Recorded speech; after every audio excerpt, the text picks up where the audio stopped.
ભગવાને કીધું માગો વિદુરજી, માગો શુલભા. કહ્યું મારે કાંઈ જોતું નથી, બસ અનપાયની ભક્તિ આપો. અને વિદુરજી ઉપર ભગવાને કૃપા કરી. પાંડવોની પાસે ભગવાન આવ્યા અને હવે તો ભગવાને કીધું કે યુદ્ધ ઈ જ કલ્યાણ. હે પાંડવો, યુદ્ધની તૈયારી કરો, કારણ હણે એને હણવામાં પાપ નથી. કર્મની વાધિકા રસ્તે મામ ફલે શું કદાચ. આ બાજુ ભગવાન દ્વારકાધીશ દ્વારકા આવ્યા અને આ બાજુ દુર્યોધનને સમાચાર આપ્યા કે હવે યુદ્ધની તૈયારી કરો.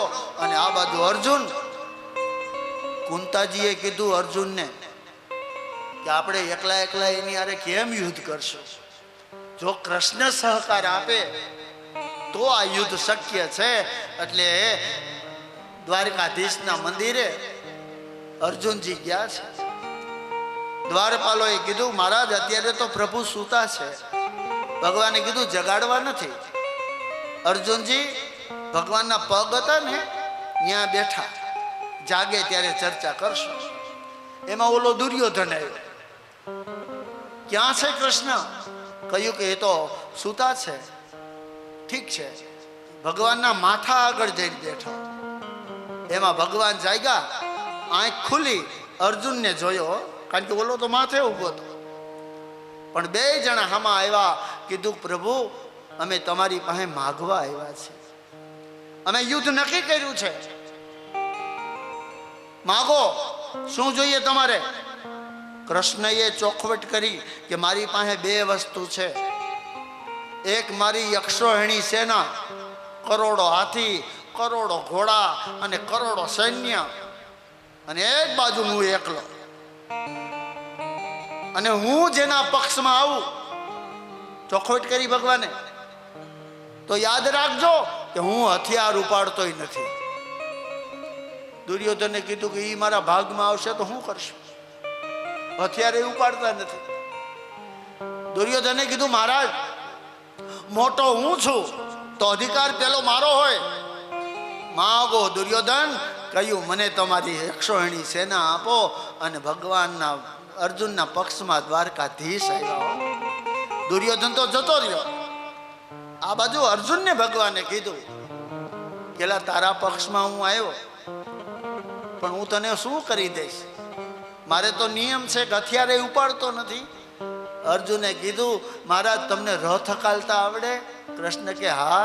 કે તો બસ મારો રથ હકાલો તોય ઘણું, બાકી હું કરીશ. પ્રેમ કે બસ અર્જુન રથ હાકો, પ્રેમ કે બસ अर्जुन रथ हाको, छोड़ दी ठकुराई सबसे ऊंची प्रेम सगाई, सबसे ऊंची प्रेम सगाई, प्रेम के बस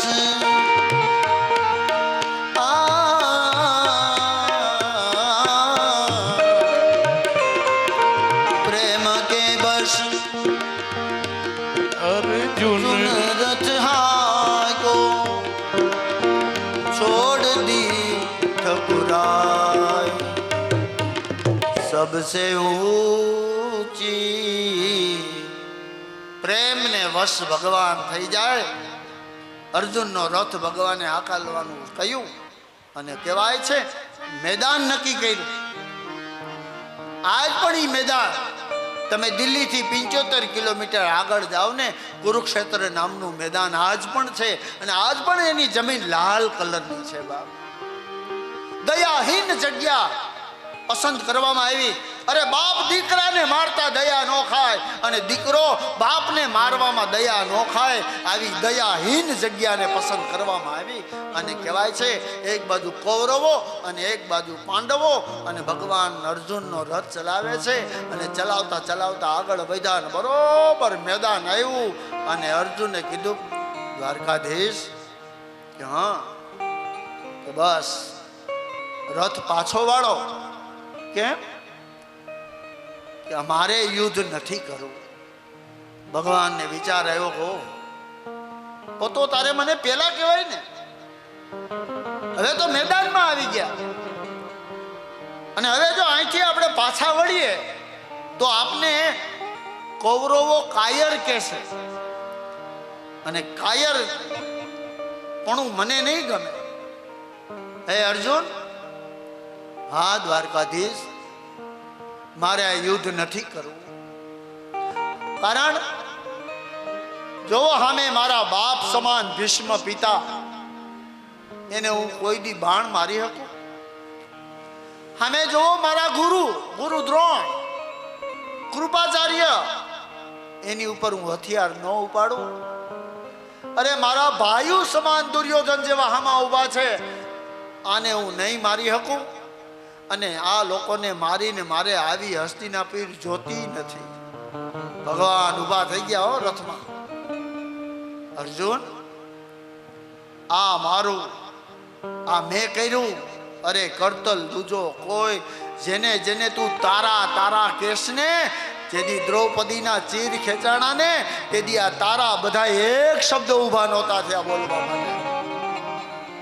છતાંય દુર્યોધન અર્જુન સમજ્યા નહીં. અરે મારે આ નથી કરવું, મારે યુદ્ધ નથી કરવું. અને ભગવાન રથમાંથી હેઠા ઉતરી અને અર્જુનને કહેવા લાગ્યા કે તું જ કરવાનો છો બધું? તારી તાકાત નથી અર્જુન. અમે જો ભીષ્મ પિતામહ, અરે દાદાને વરદાન છે કે એની ઈચ્છા ન થાય ને ત્યાં સુધી મોત ન આવે. તું એને મારવાનો?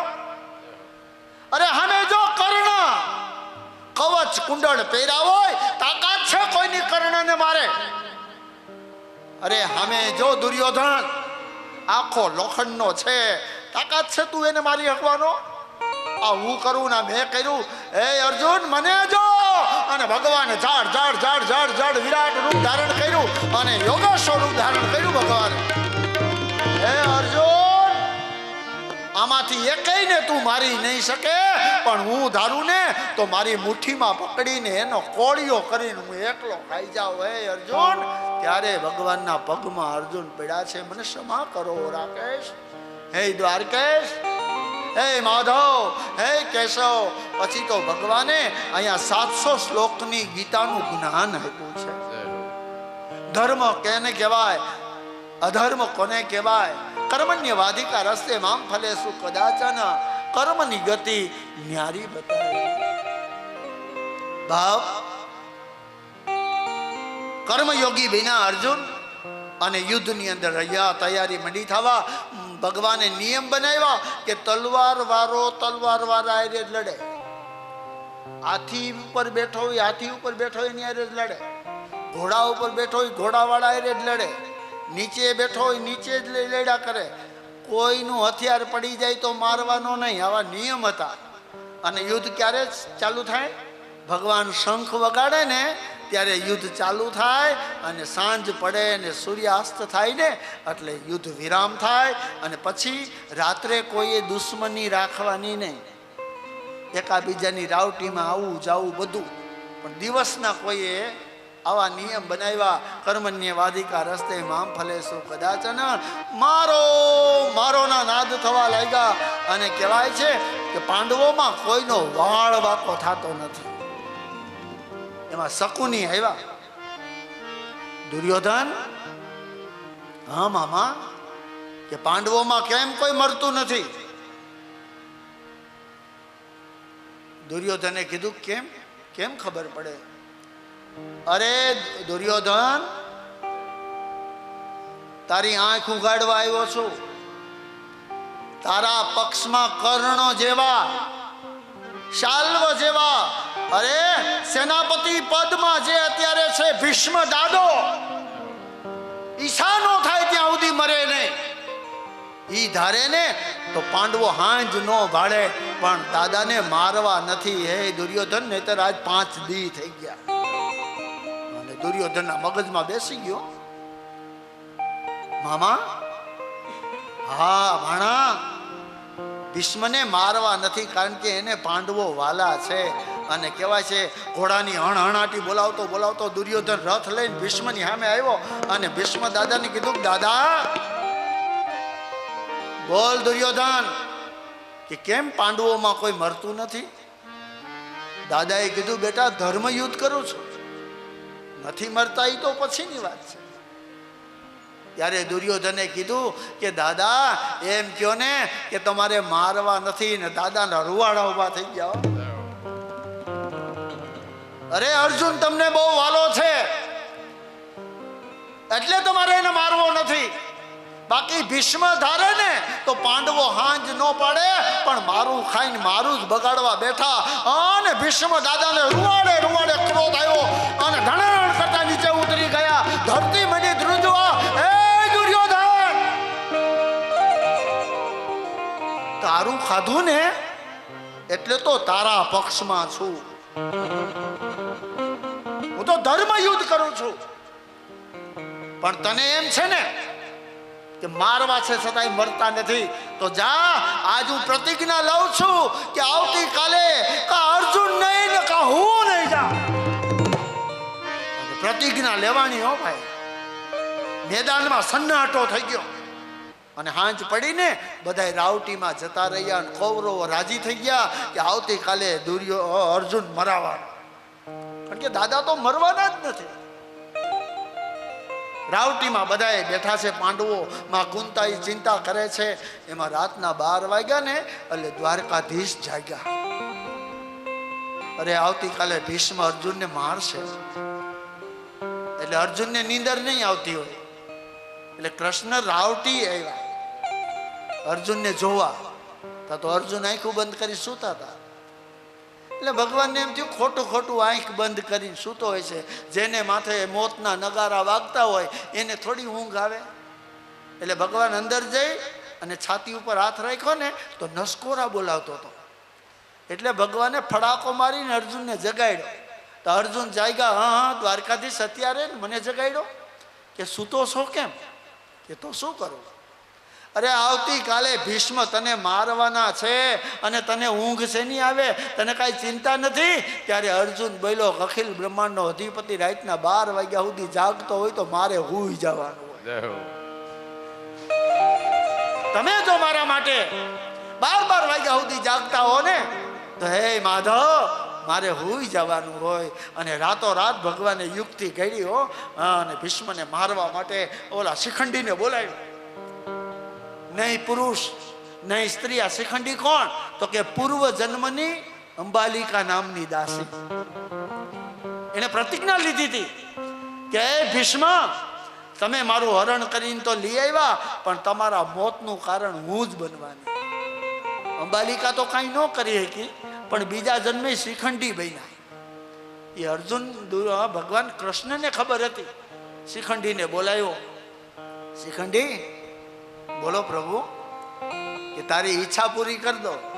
શિખંડીએ કીધું કઈ? કે ભીષ્મને મારવાની. અને શિખંડીએ કીધું તો દ્વારકાધીશ તમારી કૃપા કહેવાય કે પણ હું કહું એમ કરવાનું. કે શું?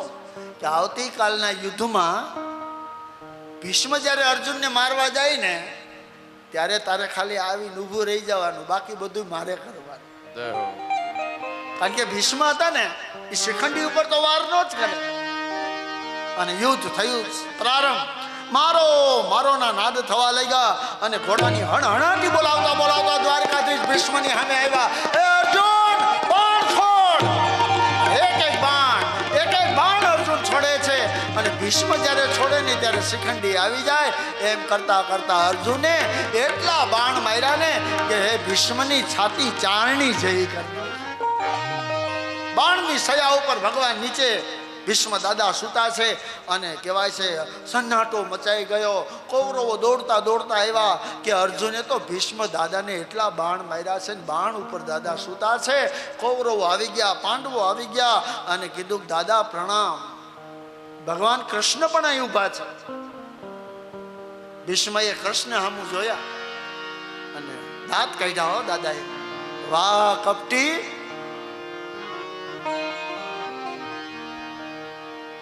હે કૃષ્ણ માગો, તમારે શું જોઈએ? ભગવાને કીધું દાદા પ્રણામ, તમારે આજ્ઞા કરો. અર્જુને કૃષ્ણે કીધું કોઈ દાદાને પાણી પાવ. દુર્યોધન ગંગા જમના લઈ આવ્યો, પણ ભીષ્મે કીધું હવે પાણી તારા હાથનું નથી પીવું. કે તો પાણી મને હવે મારો અર્જુન પાય. એક બાણ છોડ્યું હો જમીનમાં, ગંગાજીને પ્રગટ કરી અને સીધી મુખમાં ધારા. ગંગાજી આવ્યા, કોઈ મને તકિયો આપો. મખમલના તકિયા મગાવ્યા, પણ દાદાએ કીધું હવે તકિયો મારો અર્જુન જ આપે. 3 બાણ એવા છોડ્યા કે દાદાને બાણનો તકિયો બનાવ્યો. દ્વારકાધીશ આમાં ઉભા ઉભા પ્રણામ કરે છે અને કીધું કે દાદા પ્રણામ. માગો માગો દ્વારકાધીશ, તમારે શું જોઈએ? કહ્યું દાદા મારે કાંઈ ન જોઈએ, પણ છતાંય ભીષ્મ દાદાએ કીધું કે આજ મારે તમને દક્ષિણા આપવી છે. કૌરવો અને પાંડવો વિચાર કરે, હા ભલે દાદા, કે પણ હું આપું ને એને તમારે ધારણ કરવાના છે. કૃષ્ણએ કીધું અવશ્ય, શું આપવા માંગો છો? ભીષ્મએ કીધું મારી દીકરી હારે લગ્ન કરો. તા તો કૌરવો ને પાંડવો વિચાર મીડા કરવા કે દાદાએ લગ્ન નથી કર્યા, દીકરી ક્યાંથી આવી? પણ ભીષ્મ દાદાએ કીધું મારી દીકરી એટલે મારી બુદ્ધિ, મારી બુદ્ધિ હારે લગ્ન કરો. એક ભીષ્મ જેવા હતા, એને બુદ્ધિને દીકરી બનાવીને રાખી, આપણે બધાએ પત્ની બનાવીને રાખી. બુદ્ધિ કે ને એમ જ કરવાનું. આ રિમોટની શોધ ત્યાંથી ન થઈ. 50 જણાનો ડાયરો બેઠો હોય, એની ભાઈ વચ્ચોવચ બેઠો હોય, એની પત્ની ખાલી આમ કરે ને આમ, ઈ જ ઊભો થયો. આ રિમોટ ત્યાંથી બન્યું. આપણે બધાએ પત્ની બનાવ્યા અને ભીષ્મ દાદો એક હતો, એને બુદ્ધિને પોતાની દીકરી બનાવી અને કીધું ઇતિમતી રૂપી કલ્પિતા વિતુષ્ણા ભગવત શાશ્વત તું વિભો. મતિ રૂપ કલ્પિતા વિતુષ્ણા ભગવતી શાશ્વત પુંગલે વિભૂષિ. ભાગવતમાં 9 પ્રકારની સ્તુતિ છે, એમાંની એક સ્તુતિ આ ભીષ્મ સ્તુતિ છે. ત્રિભુવન કમલ કમાલ વર્ણ રવિકર રવિ વસુંબરમ દધાને વપુરલ કપુલા વહત્રાલતાબ્જ વિજય સખેરતિ વસ્તુ મે નવધાન. ઇતિમતિ રૂપી કલ્પિતા વિતુષ્ણા ભગવત શાશ્વત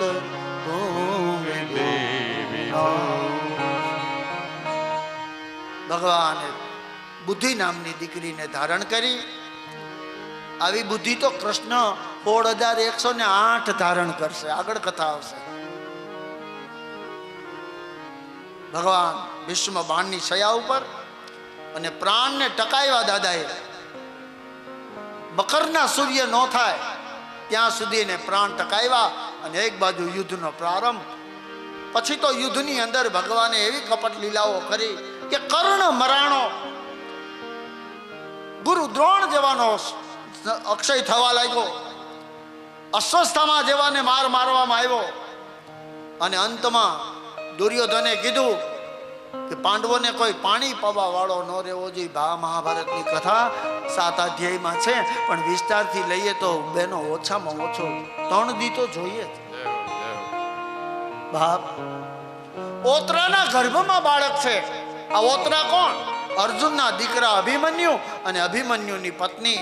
પણ દુર્યોધને કીધું કે મામા પાંડવોને કોઈ પાણી ન પાવા વાળો હોય એવું યુદ્ધ કરો અને ઓતરાના ગર્ભનો નાશ કરવા માટે અશ્વસ્થામાને મોકલ્યા. કારણ કે એક જ મહારથી એવો હતો કે બ્રહ્માસ્ત્ર જાણતો હતો અને અશ્વસ્થામાએ બ્રહ્માસ્ત્ર છોડ્યું ઓતરાના ગર્ભનું નિકંદન કાઢવા માટે. પણ કૃષ્ણએ ઓતરાના ગર્ભમાં જઈ અને જન્મના બાળકની રક્ષા કરી અને ઓતરાના ગર્ભની રક્ષા કરી છે. અંતમાં દુર્યોધન જેવાને પણ મરાણો અને પાંડવોને વિજય ઘોષિત જાહેર કર્યા. અને કહેવાય છે કે પાંડવો હવે તો હસ્તિનાપુરમાં આવ્યા અને ધર્મની ધજા ફરકાણી અને પાંડવો હસ્તિનાપુરનું રાજ સંભાળ્યું. જેટલા પાપી હતા, અધર્મી હતા ને, ભગવાને બધાઈને કપટ કરી કરી અને કહેવાય છે પોતાના કર્મ પ્રમાણે એની ગતિ કરાવી. ક્યાંય હાથ પડ્યા છે, ક્યાંય પગ પડ્યા છે, તો ક્યાંય માથા પડ્યા છે, ક્યાંય તો ભડકા બળે છે. અને બરોબર રાત્રિનો સમય, એમાં એક સ્ત્રી ઊભી ઊભી મેદાનમાં રોવે છે. કોણ? ગાંધારી. હયા ફાટ રુદન કરે, કારણ કે એક દીકરો પાણી પાવાય ન વૈધો. ગાંધારી રુદન કરે છે. અરે છાનું રાખવા કોઈ ન આવ્યું, પણ તેદી દ્વારકાધીશ આવ્યા છે. માં, સાના રહી જાઓ. કહ્યું, કૃષ્ણ તમે મને છાની રાખો છો? અરે તમે તો મારા દીકરાનો નાશ કરાવ્યો છે. દ્વારકાધીશે કીધું, માં, બધાને કર્મની ગતિ પ્રમાણે એને સજા મળી છે. કર્મન્ય વાધિકા રસ્તે તારા દીકરાઓ બધા અધર્મી હતા તો એને સજા મળી છે. પણ ગાંધારીએ કીધું કે તમે ધાર્યું હોત ને તો મારા દીકરાને કાંઈ ન થાત કૃષ્ણ, પણ તમે જ આ બધું કર્યું છે અને મારા દીકરાઓને નાશ કર્યો છે. જાઓ કૃષ્ણ, આજ મારા હો દીકરા મરણ પામ્યા. અરે પાણી પાવા એક દીકરો નો વૈધો.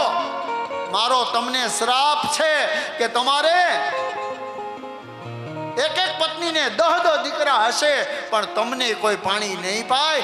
એ આ શ્રાપ ગાંધારીનો કૃષ્ણે માથે ચડાયો. એજી તમે જુઓ ને આ વાત વિચારી, એ ઉદ્ધવજી કરમન કી ગતિયા. તમે જુઓ ને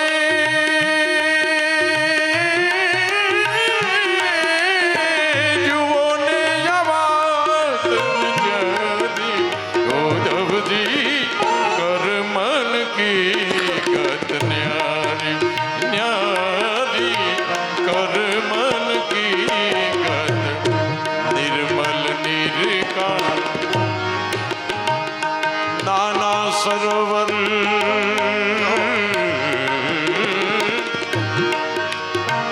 समंदर हो गई खारी, निर्मल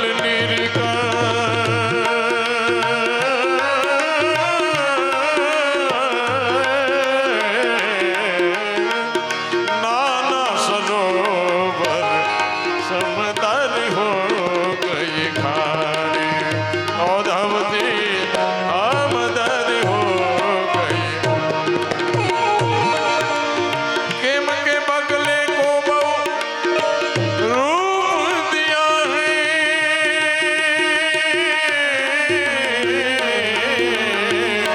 बगले को बहु रूप दिया है तूने, कोयल कर दी काली, उद्धवजी કરમન કી ગતિયા.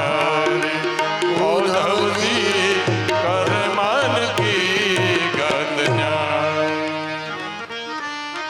નથી હો. ભગવાન પીપળાના ઝાડ નીચે ટેકો દઈને બેઠા છે અને અર્જુન ઉદ્ધવજી મહારાજ હામાં ઊભા છે. અને ભગવાને ઉદ્ધવજીને કીધું, ઉદ્ધવ મને પાણી પાવ, મને પાણી પાવ. એક દીકરો ભગવાનને પાણી પાવા હાજર નહોતો. આ ગાંધારીનો શ્રાપ ભગવાને માથે ચડાવ્યો છે. કર્મન્ય વાધિકા રસ્તે મામ ફલે સુપદા છે. બાપ, પાંડવોને હસ્તિનાપુરનું રાજ મળ્યું, ધર્મની ધજા ફરકાણી. સુતજી મહારાજ કહે છે કે હે મુનિવર, સમય પસાર થાય છે પણ બન્યું શું? પાંડવો ધૃતરાષ્ટ્રની સેવા કરે છે, માં ગાંધારીની સેવા કરે છે.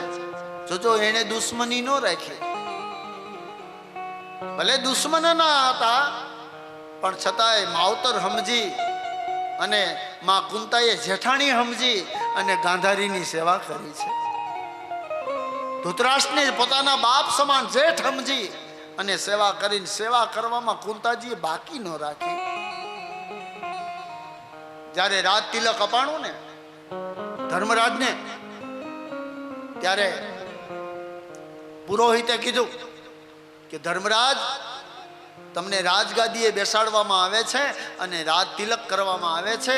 અને તિલક કોણ કરે? ત્યારે કીધું તિલક મને મારી માં કુંતા કરે. ભરી સભામાં કુંતાજીને બોલાવ્યા, પણ કુંતાજી શું કરતા હતા? જેઠ અને જેઠાણીની સેવામાં હતા. એટલે કોઈ સમાચાર આવ્યા કે માં હાલો તમને સભામાં બોલાવે છે, કારણ કે રાજ તિલક કરવાનું મુહૂર્ત છે અને મુહૂર્ત તમારા હાથે છે. ત્યારે કુંતાજી કીધું કે મુહૂર્ત બદલાવી નાખો, કારણ કે હું નહીં આવી શકું. કેમ? કે અટાણે હું મારી જેઠાણીની સેવા કરું છું. બાપા આ મજા હતી હો. અરે ત્યારે આપણો પારિવારિક પરિવાર એવો હતો કે દીકરા દીકરી બધાય ભેગા રહેતા હતા, દીકરાઓ બધાય ભેગા રહેતા હતા. અરે બાપ, બે ઓયડી હોય ને એમાં 15 જણા રહેતા હતા, પણ પ્રેમ એવો હતો કે જુદારો હતો નહીં હો બાપ. અને આજ એક રૂમમાં એક જણો રોકાય તોય માણા ઘટે, કારણ કે હવે ભેગા છે એ નહીં. એક દીકરો આમ રહેતો હોય, એક દીકરો આમ રહેતો હોય, ગઈઢિયા એક મોટા 9 રૂમ વાળા મકાનમાં એકલા રહેતા હોય. આવો સમય ન આવે ને. આ મહાભારતની કથા તો બાપ સમજવા જેવી છે. ચાલવું સીધા રસ્તે, ભલે દૂર હોય, રહેવું કુટુંબમાં ભલે વેર હોય, અને ખાવું હકનું ભલે ઝેર હોય. બાપ પાંડવોની મજા છે. સમય પસાર થતા થતા ઓતરાના ગર્ભમાંથી બાળક જન્મ્યો, અને એ બાળકનું નામ પરીક્ષિત પાડવામાં આવ્યું છે. જે બાળકની ભગવાને રક્ષા કરી હતી એ જ બાળકનું નામ પરીક્ષિત ધારણ કર્યું છે. પછી તો રાજ સત્તા ચાલવા લાગી. પરીક્ષિત મહારાજ ધીમે ધીમે ધીમે મોટા થવા લાગ્યા. એક વાર શું બન્યું? અર્જુન દ્વારકા જાય છે કૃષ્ણને મળવા. હાલતા હાલતા હાલતા દરિયાનો માર્ગ અને જંગલનો માર્ગ આવ્યો. ત્યારે અર્જુનને લૂંટવા માટે કાબાઓ આવ્યા. તેથી કાબાઓ કહેવાતા. પણ અર્જુન એક બાણ છોડે તો કાંઈ કામ ન આવે. અંતે શું બન્યું? ઓલા કાબાએ અર્જુનને લૂંટ્યો. વહી ધનુષ વહી બાણ. અર્જુનને એમ થયું ઓહો, ક્યાં ગઈ મારી આ બધી મર્દાનગી? અરે એક બાણ છોડું તો અગ્નિમાં બાળીને ભસ્મ કરું, આજે એક બાણ કેમ મારું કામ નથી આવતું? અને કાબાએ કહેવાય અર્જુનને લૂંટ્યા. વસ્ત્ર હતા ને એ ફાટી ગયા છે, માથાના વાળ અસ્તવ્યસ્ત થઈ ગયા છે. અને બરોબર દ્વારકાનો સીમાડો આવ્યો, અને સીમાડે આવ્યા પછી ખબર પડી કે દ્વારકાધીશ ક્યાં છે. એટલે કોઈએ કીધું કે દ્વારકાધીશ તો હવે જતા રહ્યા છે. ક્યાં જતા રહ્યા છે? કહ્યું મહારાજ, એને તો એના પ્રાણ છોડી દીધા છે અને એના દેહને બાળી પણ દીધા છે. અર્જુન તમને ખબર નથી? તા તો અર્જુન રડતા રડતા પડી ગયા છે કે નક્કી મારો દ્વારકાધીશની શક્તિ જ હતી, અને એ જ્યારે ગયા ત્યારથી હું શક્તિહીન બની ગયો. અને અર્જુન ફરી અહીંથી પાછા વળ્યા, અને કહેવાય છે ફાટેલ તૂટેલ વસ્ત્ર અને હસ્તિનાપુર આવ્યા ને ત્યાં તો પાંડવોએ જોયું કે અર્જુન આવી હાલત તમારી કોણે કરી? ત્યાં તો અર્જુન માતાજીને ભેટો, કુંતાજીને રોતા રોતા કહે છે કે માં, હવે દ્વારકાધીશ આપને છોડીને જતા રહ્યા છે. પાંડવો રડવા લાગ્યા છે, કુંતાજી રડવા લાગ્યા છે, અને નક્કી કર્યું કે હવે દ્વારકાજી નથી તો હવે આપણે રહેવું નથી. હાલો આપણે હેમાળે હાડ ગાળવા જતું રહેવું છે. પરીક્ષિત રાજાને રાજા બનાવ્યા. પરીક્ષિત મહારાજને રાજ તિલક કર્યું, અને પાંડવો અને માં કુંતા સહિત હેમાડે હાડ ગાળવા ગયા છે. ગમે એમ તો હાથે પાપ થયા છે ને, એ પાપનું નિવારણ કરવા હાડ ગાળ્યા વિના છૂટકો નથી. એ માટે હાડ ગાળવા જતા રહ્યા. અને આ બાજુ સુતજી મહારાજ કહે છે કે પરીક્ષિત રાજા હસ્તિનાપુરના રાજા બન્યા છે. બાપ, તો રાજા કોને કહેવાય? સમાજની સેવા કરતો હોય એને રાજા કહેવાય. રાજનૈતિક ધર્મનું પાલન કરતો હોય એને રાજા કહેવાય. અને પ્રજાની સેવા કરતો હોય ને એને રાજા કહેવાય. બાપ, પણ પરીક્ષિતને રાજા તો કહેવાય, પણ પરીક્ષિત રાજાને એક બિરુદ લાગ્યું. કયું બિરુદ? ચક્રવર્તીનું બિરુદ લાગ્યું. ચક્રવર્તી કોને કહેવાય? ગૌ બ્રાહ્મણ પ્રતિપાલક બને, રાજનૈતિક ધર્મનું પાલન કરે અને તમામ દેશના રાજાઓનો રાજા બને એને ચક્રવર્તી રાજા કહેવાય. બાપ, ચક્રવર્તી રાજા દાનેશ્વરી રાજા બન્યો પરીક્ષિત. બોલ પરીક્ષિત મહારાજ કી જય. ભારત વંશનો રાજા બન્યો, આ ધરતીનો રાજા બન્યો. અને રાજા કેવો હોય તો કે પુણ્યશાળી રાજા હોય.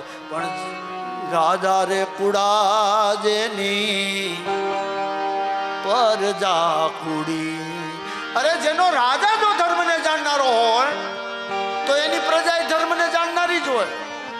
પણ રાજા જો પાપી હોય તો પછી પ્રજા પાપી જ હોય, એમાં કોઈ શંકાને સ્થાન નથી. રાજા રે કુડા રે જેની પરજાયું કુડી રે.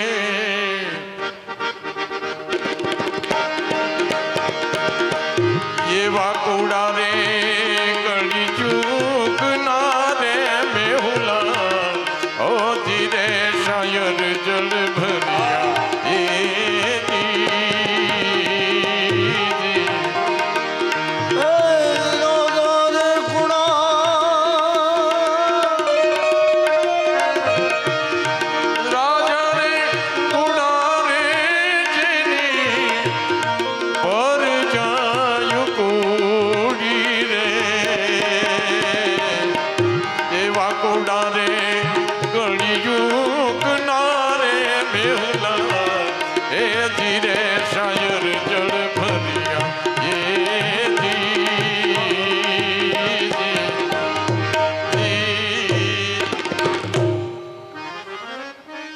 રાજા જો ધર્મને જાણનારો હોય ને તો પ્રજા એ ધર્મને જાણનારી હોય. એક સમયને યાદ કરો કે ઉનાળામાં આપણે નદીએ જાતા અને વીડો ગાળતા ને તોય પાણી આવતું. આજે ચોમાહામાં તમે નદીએ જાજો, વીડો ગાળજો, પાણી નહીં આવે. કેમ? કે રાજા રે કુડા જેની. જેનો રાજા પાપી હોય ને એ ધરતી એના રસકસ પાતાળમાં લઈ જાય છે. એક સમય એવો હતો કે આપણા ખેડૂતો એક ગણું વાવે 100 ગણું થતું. આજ ખેડૂતો ગમે એવી મહેનત કરે તો એને પરિણામ કાંઈ મળતું નથી. અરે 1000 ફૂટના દાર કરીએ તોય પાણી આવતું નથી. એનું કારણ શું? કે હવે ધરતી ઉપર પાપ વધવા લાગ્યા છે. રાજા રે કુડા જેની. જો આપણો ધરતીનો રાજા જ પાપી હોય તો પછી ધરતીના આ રૈયતનો શું વાક છે? પરીક્ષિત રાજા તો ધર્મને જાણનારો હતો. એકવાર શું બન્યું કે રાજા પર્યટન કરવા માટે નીકળ્યો. બરોબર આમ હસ્તિનાપુરનું પાદર. અને રાજા એક ગા અને એક બળદ બેયને જોયા. બળદના 3 પગ કપાઈ ગયેલા હતા અને ગા માતાના આંખમાં આંસુ જાતા હતા. એટલે રાજા ઘોડા ઉપરથી ઉતરી અને ગાય માતાને પૂછ્યું, માં કેમ રડો છો? અને આ મારા પિતાજીની હાલત આવી કોણે કરી? ત્યારે ગાય માતા હતા ને પૃથ્વીનું રૂપ લઈને બેઠા હતા અને બળદ હતો ને એ આપણો ધર્મ હતો. એટલે પૃથ્વી ગાય રૂપી બોલે છે કે રાજા, તારા જેવા રાજા હોય તો કાંઈ દુઃખી ન હોય, પણ તને ખબર નથી કે તારી પાછળ હવે અધર્મ મળ્યા છે થવા. રાજાના રૂવાડા ઊભા થઈ ગયા. શું વાત કરો છો માં?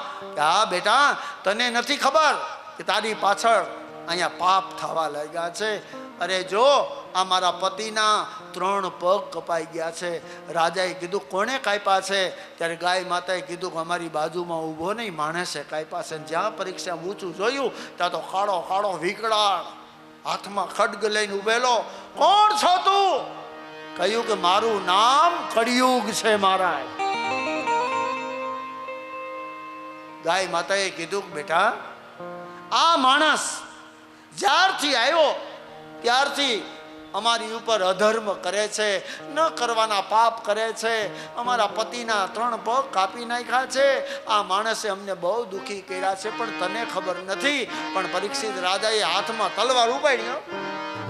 પરીક્ષિતે કળિયુગને મારવા માટે, પણ કળિયુગ હતો ને એ રાજાના પગમાં પડ્યો, કારણ કે ધર્મને જાણનારો રાજા હતો. એટલે કળિયુગે કીધું કે મહારાજ મને મારો માં, મને ન મારો. હું આવ્યો છું ને તો જવાનો નથી. અરે ક્યારથી તું આવ્યો? કહ્યું જ્યારથી ભગવાન સ્વધામ ગયા ને ત્યારથી જ મારા મંડાણ મંડાઈ ગયા છે. 5330 વર્ષ થયા કલયુગને. હજી તો કેટલાય વર્ષો કાપવાના છે બાપ. હજી તો ઘોડિયામાં હૂતો છે, હજી મોટો થવાનો છે બાપ. કલયુગની મજા જુદી છે. આવ્યો છું તો હવે જવાનો નથી. પરીક્ષિત રાજાએ કહ્યું મારા રાજમાંથી જતો રે. પણ કલયુગ કેવા લાગ્યો જઈશ નહીં મહારાજ. પણ એક વચન આપું છું, હું કોઈને દુખી નહીં કરું. તમે કયો એવી જગ્યાએ બેઠો રહીશ. આવ્યો છું તો હવે હું જવાનો નથી. ત્યારે પરીક્ષિત રાજાએ કીધું કે જ્યાં લક્ષ્મીઓના અપમાન થતા હોય ત્યાં તારે રહેવાનું. ભલે મહારાજ. અરે જ્યાં જુગાર રમાતો હોય, મદિરાના પાન થતા હોય ત્યાં તારે રહેવાનું. અરે જ્યાં અધર્મ થતા હોય ત્યાં તારે રહેવાનું. ત્યારે કળિયુગે કીધું બધી જગ્યા આવી જ આપો, એકાદી તો સારી આપો. ત્યારે પરીક્ષિત રાજાએ કીધું કે જા, સોનામાં તારો વાસ, સોનામાં તારો વાસ. અત્યારે 65,000 પહોંચ્યું. આવી જગ્યા પરીક્ષિત રાજાએ કલયુગને આપી કે સોનામાં તારો વાસ. પણ કયું સોનું? નીતિ નિયમથી આપણા ઘરમાં કાંઈ સંપત્તિ આવતી હોય એની વાત નથી, પણ અધર્મનું કાંઈ ઘરમાં આવતું હોય, અનીતિનું કાંઈ આપણા ઘરમાં આવતું હોય તો એમાં કલયુગ બેઠો છે. એમાં કોઈ શંકાને સ્થાન નથી. તમે કોઈ ચિંતા ન કરતા. તમે પહેર્યું છે ને એની વાત આમાં છે જ ને. વળી તમે હાંજે અહીંયા મૂકી જાઓ તો મારે ક્યાં હાચવું?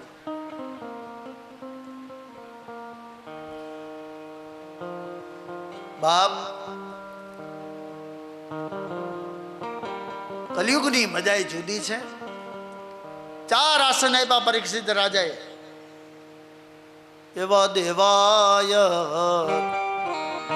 પંડિત દાડા દાખવે.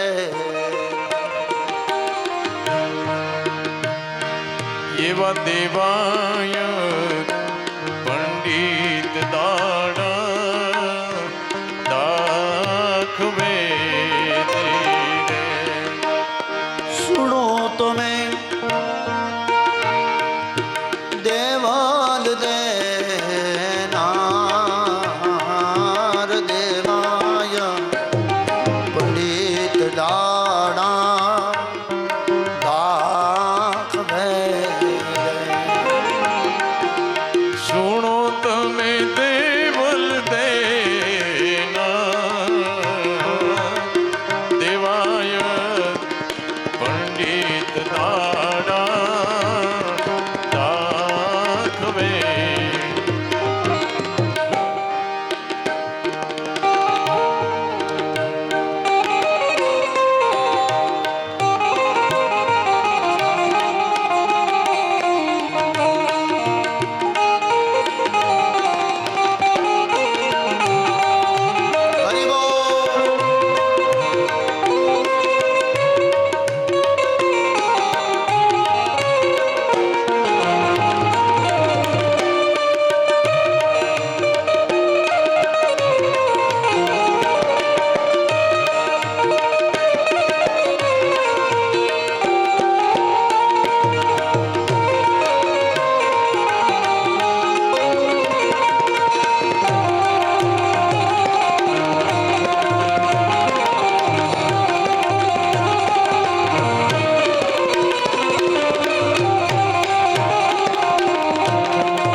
દિશાથી સાહેબો આવશે.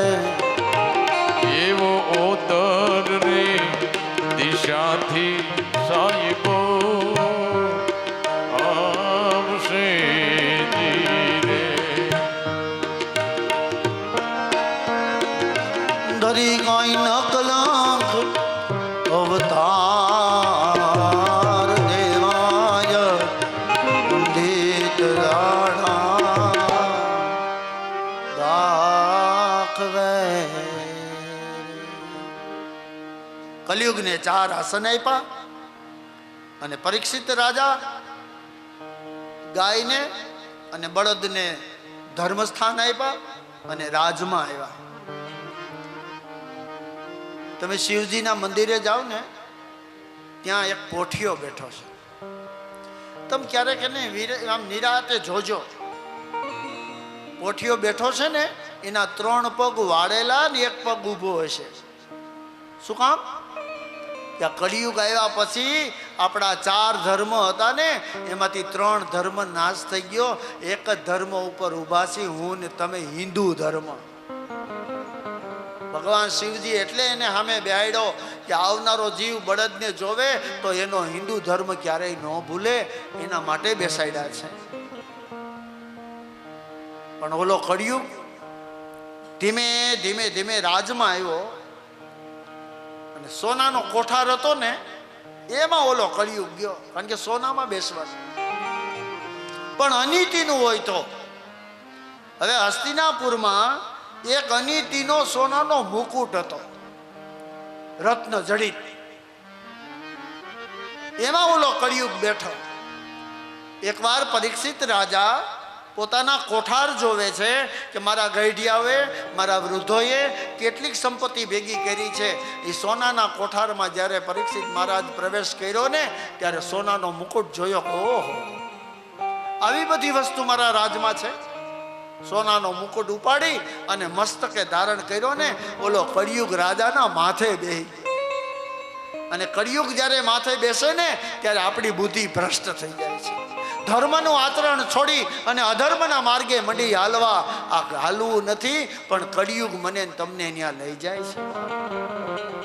પણ જેના ઘરમાં ઠાકોરજીની પૂજા થતી હશે, જેના ઘરમાં નિત્ય નિયમ પૂજાઓ થતી હશે, જેના ઘરમાં મા બાપના પૂજાઓ થતી હશે ને, કલિયુગની તાકાત નથી કે દિલ્હીમાં પ્રવેશ કરીએ. પણ જ્યાં અધર્મ હોય, જ્યાં પાપ હોય, ત્યાં કલિયુગ આવશે, એમાં કોઈ શંકાને સ્થાન નથી. બાપ, પરીક્ષિત રાજાની બુદ્ધિ ભ્રષ્ટ થઈ ગઈ અને સત્સંગ કરનારો રાજા શિકાર કરવા માટે નીકળ્યો. કેટલાય માણસોને ભેગા લીધા અને રાજા શિકાર કરવા માટે નીકળ્યા. કંઈક હરણાઓને માર્યા, કંઈક મૃગલાઓને માર્યા. અને રાજા એક નદી કિનારે એક આશ્રમ હતો, અને આશ્રમ હતો ને શ્રમિક નામના ઋષિનો આશ્રમ હતો. રાજા ઘોડા ઉપર બેહી અને અંદર પ્રવેશ કર્યો. અરે, જેને માળા પહેરાવનારો એનું અપમાન કરવા માંડ્યો. કેમ? કે ઓલો કલિયુગ માથે બેઠો છે. બાપ, એવામાં એક નાગ નીકળ્યો, અને નાગ હતો ને, એ પરીક્ષિત રાજાએ માર્યો. અને મરેલો નાગ સમીક ઋષિના ગળામાં પહેરાવ્યો. પુષ્પની માળા પહેરાવનારો આજ કલિયુગને લઈ અને મરેલો નાગ ઋષિ મુનિના ગળામાં પહેરાવ્યો. અને પરીક્ષિત રાજા અહીંથી હસ્તિનાપુર પાછા આવ્યા. પણ એમાં નાના નાના બાળકો રમતા હતા. એને જોયું કે દાદાના ગળામાં મરેલો નાગ. હવે શ્રમિક ઋષિના દીકરાનું નામ હતું શુંગી ઋષિ. એ ગંગાજીએ સ્નાન કરતા હતા. એટલે ઓલા નાના નાના બાળકો હતા, એને દોડતા દોડતા જઈને શુંગી ઋષિને કીધું કે દાદા દાદા, તમે સ્નાન કરો છો અને તમારા પિતાજીના ગળામાં કોઈએ મરેલો નાગ પહેરાવ્યો. ને આ વાત સાંભળી શુંગી ઋષિ ઊભા થઈ ગયા અને ગંગાજી હાથમાં લીધા કે જેણે મારા પિતાના ગળામાં મરેલો નાગ પહેરાવ્યો હશે, એને આજથી 7મા દિવસે તક્ષત નામનો નાગ કરડશે. બ્રાહ્મણના દીકરાએ શ્રાપ આપ્યો, અને બ્રાહ્મણ શ્રાપ આપે ને તો બ્રહ્મા મુક્ત ન કરાવી શકે, પણ બ્રહ્મા શ્રાપ આપે તો બ્રાહ્મણ મુક્ત કરાવી શકે. એમાં કોઈ શંકાને સ્થાન નથી. જેણે મારા પિતાજીના ગળામાં મરેલો સર્પ પહેરાયો એને આજથી 7મા દિવસે તક્ષત નામનો નાગ કરડશે. અને શુંગી ઋષિ આમ જ્યાં આશ્રમે આવ્યા અને કીધું દાદા જાગો જાગો, તમારા ગળામાં કોઈએ નાગ પહેરાવ્યો છે. શમીક ઋષિ જાગ્યા. બેટા મને ખબર છે કે મારા ગળામાં આ નાગ કોણે પહેરાવ્યો. કોણ હતો પિતાજી? કહ્યું બીજો કોઈ નહીં પણ હસ્તિનાપુરનો રાજા પરીક્ષિત હતો. કહો આવો ધર્મને જાણનારો, બ્રાહ્મણોની સેવા કરનારો, એને તમારા ગળામાં નાગ પહેરાવ્યો. અરે પિતાજી મેં એને શ્રાપ આપી દીધો છે કે એને 7મા દિવસે તક્ષક નામનો નાગ કરડશે. શમીક ઋષિએ કીધું બેટા તમે થોડી ઉતાવળ કરી નાખી, એને શ્રાપ આપવાની જરૂર નહોતી, એને ઓલા કલિયુગે આ કૃત્ય કરાયું છે. પિતાજી હવે શું કરવું? કહ્યું કે બ્રાહ્મણનો શ્રાપ છે. શમીક ઋષિએ કીધું શુંગી ઋષિને કે જાઓ તમે હસ્તિનાપુર અને પરીક્ષિત રાજાને કહો કે તને મેં શ્રાપ આપ્યો છે, એને તો ખબર નથી. શુંગી ઋષિ હસ્તિનાપુર આવ્યા અને આ બાજુ પરીક્ષિત રાજાએ મુકુટ માથેથી ઉતાર્યો ને ત્યાં તો એને ભાન થઈ ગયો. ઓહો, જેના ગળામાં પુષ્પની માળા પહેરાવતો આ જેના ગળામાં મેં મરેલી નાગ પહેરાવ્યો. અરે સત્સંગ કરવાનું મારો જીવન, આજ મારે શિકાર કરવા જવું પડ્યું. કલિયુગ આવે ને એટલે મારી તમારી બુદ્ધિ ભ્રષ્ટ થઈ જાય. કથામાં આવવું હોય ને તો કલિયુગની કૃપા હોય તો જવાય. ઘરેથી રૂમાલમાં ચોખા નાખીને નીકળ્યા હોય ને તો વચ્ચે જયાબેનનું ઘર આવી જાય.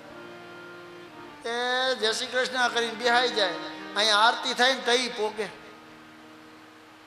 બાપ કલિયુગની કૃપા હોય ને તો જ તમે અહીંયા આવી શકો, બાકી કલિયુગ ધારે તો તમે કથામાં ન આવી શકો. સુતજી મહારાજ કહે છે કે હે મુનિવરો, આમ પરીક્ષિત રાજાને શુંગી ઋષિએ કીધું કે રાજા તે મારા પિતાજીના ગળામાં નાગ પહેરાવ્યો. પરીક્ષિત રાજા લાકડી પડે એમ પગમાં પડી ગયા. હા મહારાજ મને સજા કરો, મને સજા કરો. અને આપણે બધા શું કહીએ? માફ કરો, માફ કરો. અરે નહીં, પાપ કર્યું તો ભોગવવાની તૈયારી રાખવી જ પડશે, એમાં માફી આવતી નથી બાપ. કર્મન્ય વાધિકા રસ્તે. પરીક્ષિત રાજાએ કીધું કે મને સજા કરો, ત્યારે શુંગી ઋષિએ કીધું કે તને સજા કરી ચૂક્યો છો. આજથી 7મા દિવસે તને નાગ કરડશે અને તારું મોત થવાનું છે. હે રાજા તારી પાસે 7 દિવસ છે, જો તને મુક્તિ મળે તો મેળવી લે. એમ કરી શુંગી ઋષિ જતા રહ્યા. અને પરીક્ષિત રાજા ખરેખર ભાગ્યશાળી છે. ભાગવતમાં 2 જણા એવા છે કે એને ખબર પડી ગઈ કે આપણું મોત નક્કી છે. ખબર તો આપને છે પણ આપને એ ખબર નથી કેદી જવાના છે. કોને ખબર પડી ગઈ?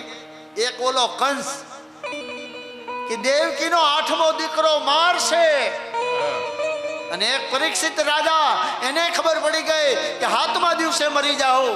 આ 2 ભાગશાળી છે.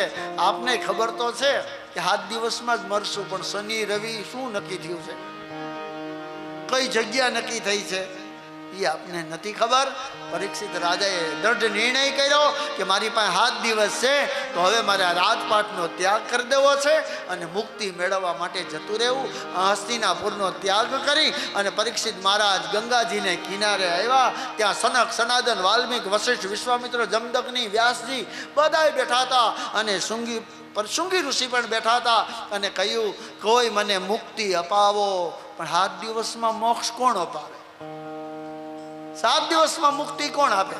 એમાં વ્યાસજીએ કીધું કે પરીક્ષિત અમે કોઈ તમને મુક્તિ નહીં આપી શકીએ, પણ એક વ્યક્તિ છે કે તમને 7 દિવસમાં મુક્તિ આપે. કોણ? સુખદેવજી મહારાજ કી જાઓ રાજા, તમે સુખદેવજીના ચરણે જાઓ, એ જ તમને મુક્તિ આપશે.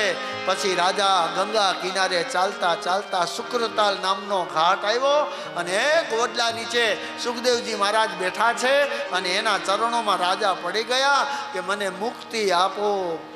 સુખદેવજી મહારાજે કીધું કોણ છો બાપ? કે હસ્તિનાપુરનો રાજા છું. મારું નામ પરીક્ષિત છે. મેં એક બ્રાહ્મણના ગળામાં નાગ પહેરાવ્યો, મને 7મા દિવસે તક્ષત કરડશે. હે બ્રહ્મદેવ, કૃપા કરો અને મને મોક્ષ અપાવો, મને મોક્ષ અપાવો. ત્યારે સુખદેવજી મહારાજે કહ્યું કે રાજા બેસી જા મારી સામે, હું તને 7 દિવસમાં મુક્તિ આપું. પરીક્ષિત રાજા કહેવાય છે ગંગામાં સ્નાન કરી દાબડાનું આસન બનાવ્યું અને પરીક્ષિત મહારાજ સુખદેવજી મહારાજની સામે બેસી જાય છે. એવામાં બન્યું શું? ગંગાજીનો પ્રવાહ એટલો બધો વહેતો થયો કે એટલો બધો અવાજ આવે કે સુખદેવજી મહારાજ બોલી જ ન શકે. આપણે અહીંયા અત્યારે કથા હાલે ને કોઈ બીજો કંઈ ઘોંઘાટ થતો હોય ને તો વક્તાને ડિસ્ટર્બ થાય. એટલે સુખદેવજી મહારાજ આમ જ્યાં કથા કરવા જાય ને ત્યાં પાછા બંધ થઈ જાય. કેમ કે ગંગાજીનો અવાજ જ એટલો આવે. એટલે સુખદેવજી મહારાજે કીધું પરીક્ષિતને કે ભાઈ ઊભો થા. કેમ કે હાલ આપણે જગ્યા બદલાવી, અહીંયા અવાજ બહુ આવે છે. એમાં ગંગાજી પ્રગટ થયા. ભગવાન, હે સુખદેવજી ક્યાં જાઓ છો? કે તમારો અવાજ બહુ આવે છે એટલે અમે જગ્યા બદલાવીએ. ગંગાજીએ કીધું હવે હું જરાય અવાજ નહીં કરું, પણ મારા કાંઠે જ કથા કરો મહારાજ, તમે શુક્રતાલ જાજો. ગંગાજી હાવ આમ યમુનાજીની જેમ શાંત હાલ્યા જાય છે. કટાટોપ ઝાડવા છે, પશુ પંખીડા કિલકિલાટ કરે છે અને ઋષિ મુનિઓ આવવા લાગ્યા. કંઈક દેવતાઓ આવ્યા. પરીક્ષિત રાજા હામાં બેઠા અને સુખદેવજી મહારાજ હવે કથાનો પ્રારંભ કરે છે અને હવે જ કથાની મજા છે. હો, અહીંથી આપણો રસ્તો ફરી જાય છે, આપણો પ્રાંસ ફરી જાય. કેમ કે અત્યાર સુધીની જે કથા હાલતી હતી ને એ નૈમિષારણ્યમાં હાલતી હતી. સોનક ઋષિને સુતજી મહારાજ કહેતા હતા. હવે કથા આવી ગંગા ઘાટે. હવે જે કથા આવે ને એ સુખદેવજી મહારાજ પરીક્ષિતને કહેશે અને આ કથા હવે 7 દી સુધી હાલશે. હો, મને મુક્તિ મળે કે ના મળે, ભક્તિ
શબ્દ મળે કે ના મળે, કવિતા તમારી ગાવી છે.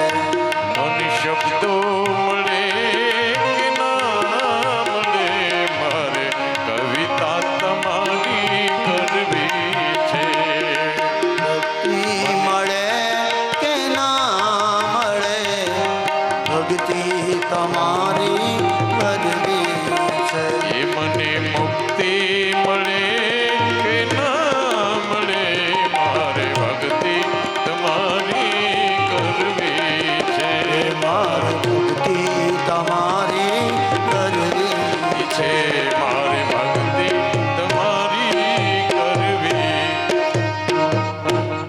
હવે સુખદેવજી મહારાજ પરીક્ષિત રાજાને કહેશે હમણાં આપણે કપિલ જન્મ સુધી આપણે જઈશું, આવો 10 મિનિટ આપણે ઇન્ટરવેલ કરીએ. ત્યાં સુધીમાં મારી બહેનો દીકરીઓ એક સુંદર મજાનો એ રાસ રમી લે. એ દરમિયાન જે કોઈને ઓરી રે